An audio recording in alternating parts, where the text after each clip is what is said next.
एक खूबसूरत गांव में एक छोटा सा चूहा रहता था जिसका नाम चूनो था। चूनो बहुत शरारती मगर दिल का साफ था।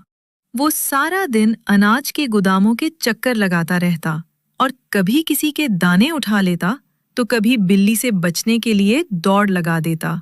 एक दिन चूनो को एक पुराना गोदाम मिला। गोदाम के एक कोने में चमकता हुआ सुनहरी दाना रखा था। चूनो ने हैरत से कहा, अरे ये तो सोना लगता है, मगर मैं उसे खा नहीं सकता। वो दाने को सूंघने लगा, फिर बोला, अगर मैं ये दाना बेच दूं तो बहुत सा अनाज खरीद सकता हूँ, फिर मुझे कभी भूखा नहीं रहना पड़ेगा। चूनो ने दाना उठाया और गांव के बाजार की तरफ चल पड़ा। रास्ते में उसे एक बूढ़ी चिड़िया मिली जो भूख से निढाल थी। चिड़िया ने आहिस्ता कहा, बेटा, अगर मेरे पास थोड़ा सा दाना होता तो मैं भी खा लेती। चूनो ने सोचा, ये तो बहुत कमजोर लग रही है, मगर मेरे पास सिर्फ एक दाना है, वो भी कीमती।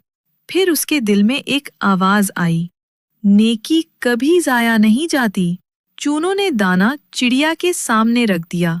चिड़िया ने शुक्र अदा करते हुए किया और वो सुनहरी दाना चोंच में लेकर उड़ गई। कुछ देर बाद आसमान से रोशनी सी फूटी। एक देवी नमूदार हुई और नरमी से बोली, चूनो, तुमने लालच छोड़कर भूखों की मदद की, ये तुम्हारी नेकी का इनाम। देवी ने अपना हाथ हिलाया और अचानक चूनो के घर के पास एक छोटा सा खेत उगाया जिसमें सोना चमकने लगा, मगर वो सोना अनाज की शक्ल में था। चूनो खुशी से बोला, वाह, अब मैं खुद भी खाऊंगा और दूसरों को भी खिलाऊंगा। कुछ दिन के बाद चूनू रोज खेत से दाने निकालकर भूखों में बांटता। वो गांव का सबसे नेक दिल चूहा कहलाया। साबिक, नेकी कभी जाया नहीं जाती। दूसरों की मदद करने से खुशी और बरकत दोनों मिलती हैं।